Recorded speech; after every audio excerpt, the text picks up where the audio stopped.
Hey everyone, it's Shobit, and today we are here to talk about how do you transition from consulting into product management. Stay tuned for more. Hey, this is Shobit, founder and CEO of Intentional Product Manager, where we help product managers have a career and a life that they can be proud of while every day being happy, excited, and absolutely ecstatic about the impact that they're having on the world.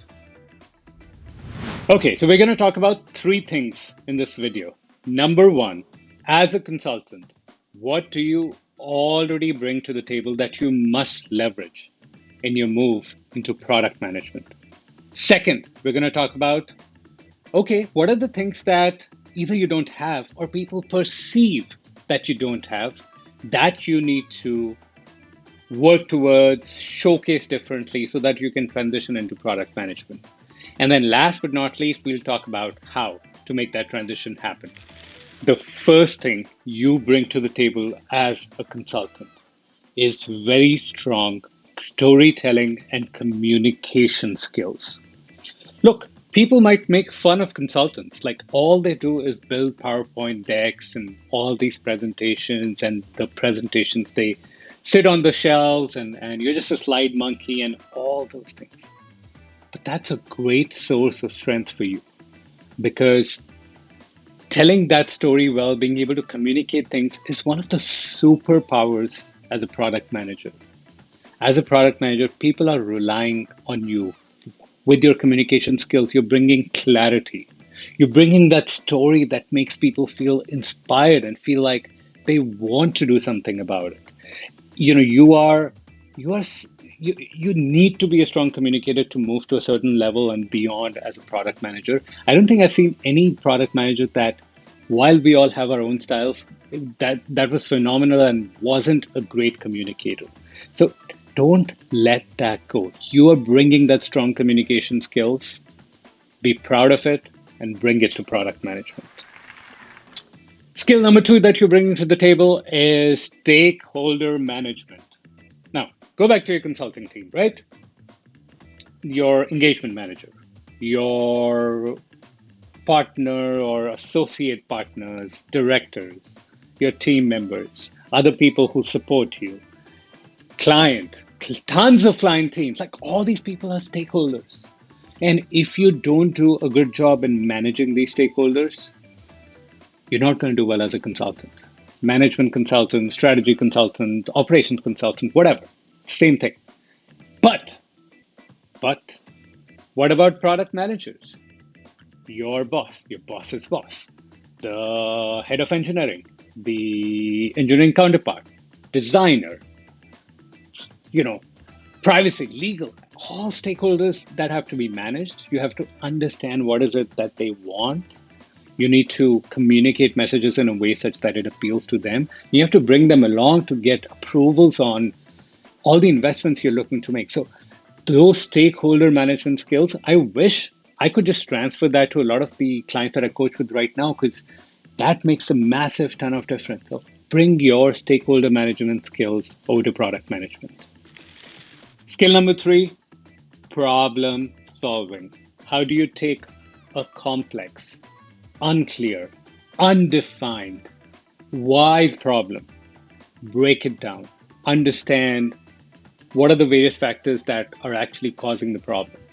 How do you get together a whole team to solve it, to explore, to figure out what are the aspects of the problem that is important and which are not? And then how do you communicate all this back to the team? Your problem solving skills. Oh, and I forgot one thing, data. All the data that you're bringing, all the analysis you're doing, you're using that to support the solutions that you propose. All that data driven problem solving, decision making. I mean, that's a phenomenal skill, and I wish more product managers have that. So bring that when you're transitioning into product management. Skill number four, understanding of strategy. Going up to that level and really knowing what strategy is, what it's not, and how do you articulate that, and how do you have different levels of strategy, where you can have a corporate strategy, a group strategy, a suite strategy, a product strategy, and all of those align with each other. That beauty, that thing that I just love. And why certain decisions are made, what are the strategic rationale for those, what are the trade-offs? You probably have been doing this all the time as a consultant, whether it's a management consultant, strategy consultant, whatever you call those. So that's something that adds so much value to product management. You bring that as well. Raw intellectual horsepower and intelligence, and the work ethic that goes with it. You're probably used to working long hours. There's a work ethic, but also there's like, you probably have that innate IQ, you might call it, or curiosity, all those things that are phenomenal and makes for a good consultant that go under the broad category of intelligence. You bring that, so don't lose that. So far we talked about the skills that you do bring to the table. But remember, there's skills that either you've not built or there's a perception that you don't have those skills.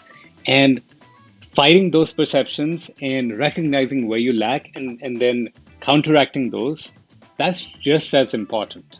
So let's talk about those. Number one, you haven't worked with engineers.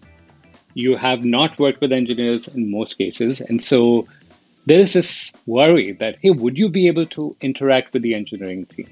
Would you know what it takes to get to the right level of specifications, to work collaboratively with them and not tell them what to do, to understand where your boundaries begin and where they end?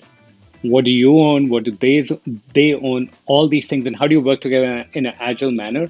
That's one of the things that you're not bringing, right? It's working with engineers. The next thing that you're not bringing, or at least you have a perception of not bringing, is that ownership over a product for a long time. Because let's face it, you're moving from project to project. You might be doing one for a few weeks, a month, 2 months, 3 months, 6 months, and then you're gone. And you don't have that ongoing responsibility over something that where you ship something, you see the results, and you keep going. And there is definitely a perception when you're recruiting for product management roles that they don't know if you have the staying power. They don't know if you're not going to get bored in like 3 to 6 months and then be like, give me a new product while you haven't even launched it. You haven't even seen it past the finish line. Not even version 1 is out. So there's definitely a concern of you sticking through it and bringing that sense of ownership. And then number 3 is if you can get into the details. There's this perception that consultants work at a high level. There's this strategy deck that we're working on, and they don't care about implementation. They don't care about details. I know that's wrong because I worked with enough projects that you're down to the ground. We're executing. We're getting shit done. But that's not the perception in most tech companies. I mean, most of the times you might be working with folks who have no freaking idea of what consultants do, especially what management consultants do. And they might be second guessing your ability to actually get down to a deep level of detail, of caring about the product down to the level of how does this screen look and where do the buttons go and what might users really think about this and how they might get confused, like that ultra detailed level to which product managers need to go to. You might not be doing that, or there's a perception that you might not be doing that. And then there is a last thing. Number 4 is really this worry that you might not fit into a software company, which is so really working in a software company or even a hardware company. The rhythm, the culture is so different than might be in a management consulting. It's a lot more bottoms up. There's a lot less rigidity, but also there's a lot of possibility that's there. And so there's a lot of open-ended things, and people worry, will you be able to adjust? And I mean, I'll be honest. When I switched from consulting to product management, even though before I'd been a software engineer for most of my career, it was a transition. It was a heavier, more difficult transition than I thought. And so it is important that you recognize that there are these four things that either are actual things you don't know about, you're not an expert in, or there's a strong perception, and even I would say a bias against you coming from management consulting into product management. And so you have to be ready to counteract these things when you make that transition happen. Okay, so we've talked about what things you bring to the table and what maybe you don't, or at least there's a perception that you don't. Now let's talk about the transition. How do you make the transition happen? There's 5 steps that I believe are fundamentally important for this transition to happen. Number one, we always begin with clarity. Clarity. Because when you're making this transition, when you're trying to make this transition happen, it is important for you to understand, first of all, why product manager? Why do you want to make this transition happen? Is it because it's a sexy title? Because, and like you own everything, like all those perceptions? Or do you truly have reasons to want the job?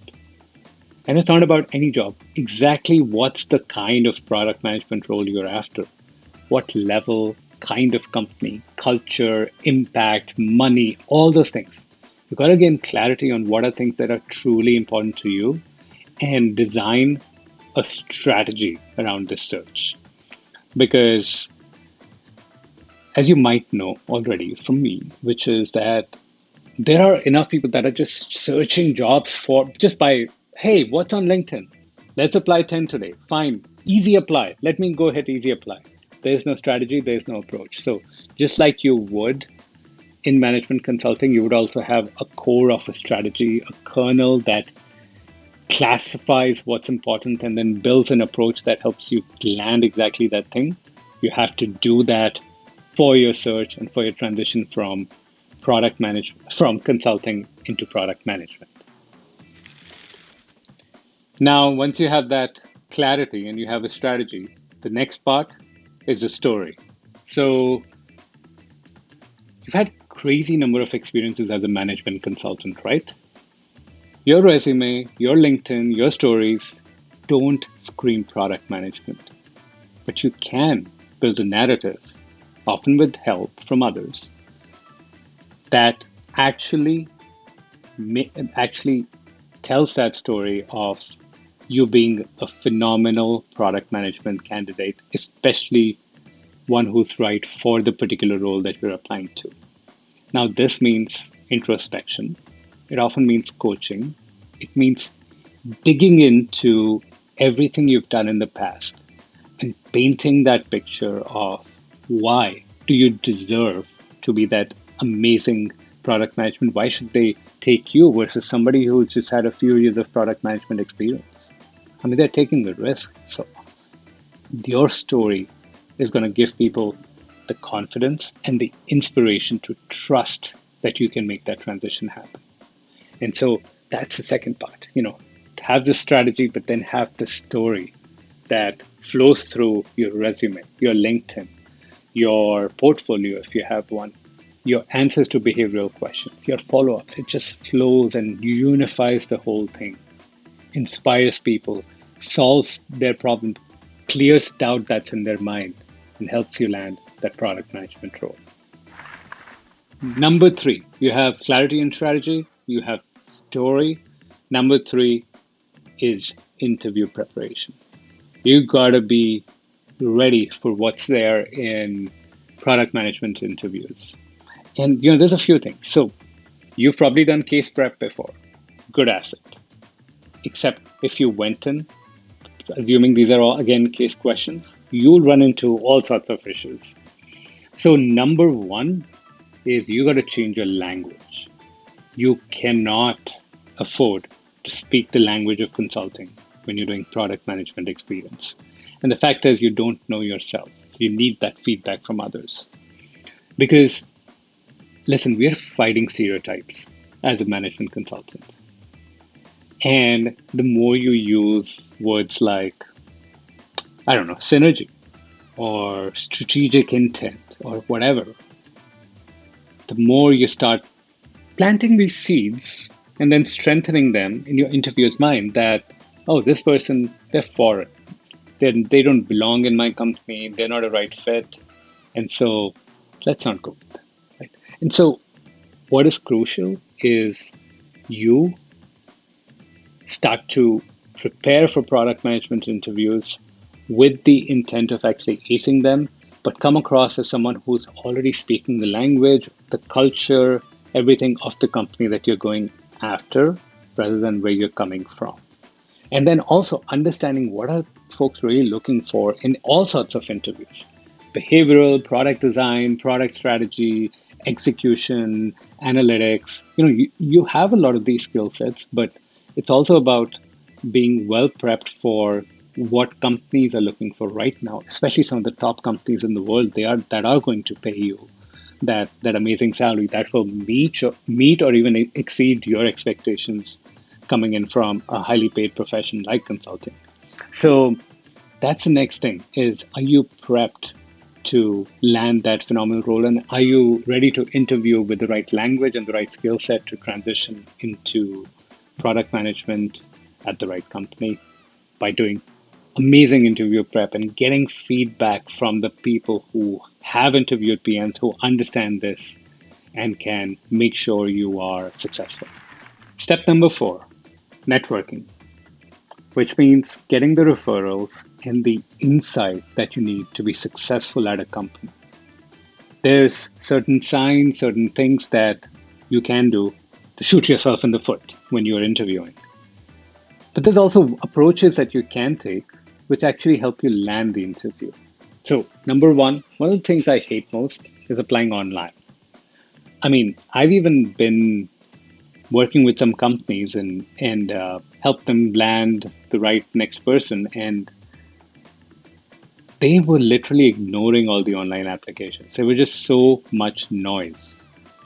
And that's not what you want to be doing. You don't want to be blindly submitting resumes because it's, while it's easy, it's a waste of your time, it's a waste of their time. So build the network and get the referrals in these tech companies because your likelihood to be recruited is so high. And you can also gain the intelligence that will help you make that transition happen. So this networking piece and referrals piece is a very important aspect in your transition into product management. Step number 5, you have interviewed, you have an offer. Maybe you have more than one. You're not done because you still have to get the right compensation. That's where negotiation comes in.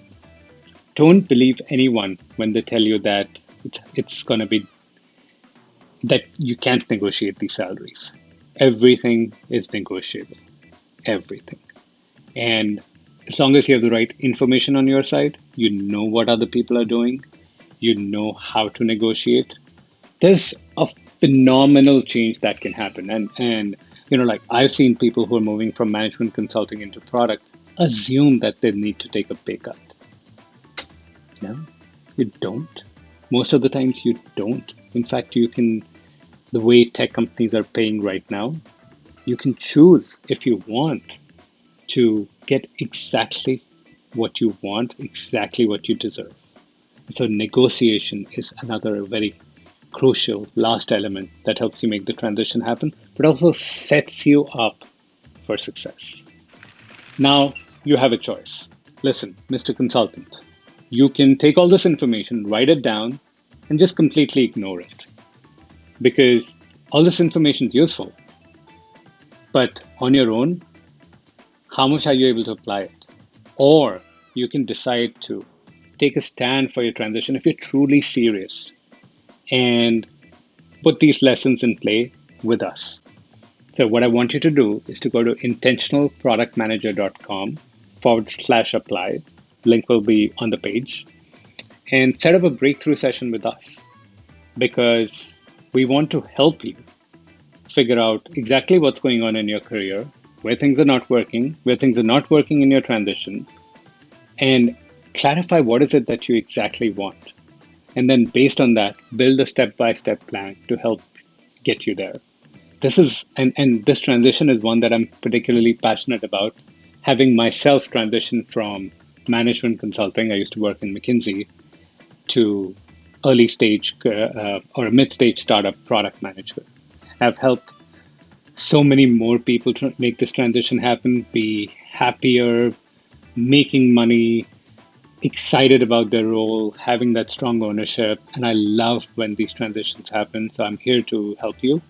But you, just like everybody else who made this transition happen, has to go and click on intentionalproductmanager.com/apply, set up a breakthrough session, answer a few questions, and then me or somebody from my team will get on a call with you, help break things down, and help you transition into product management, move past all the landmines, make it faster, make it more efficient. And of course, get you paid what you deserve and help you be happy and excited in your career. Can't wait to make it happen.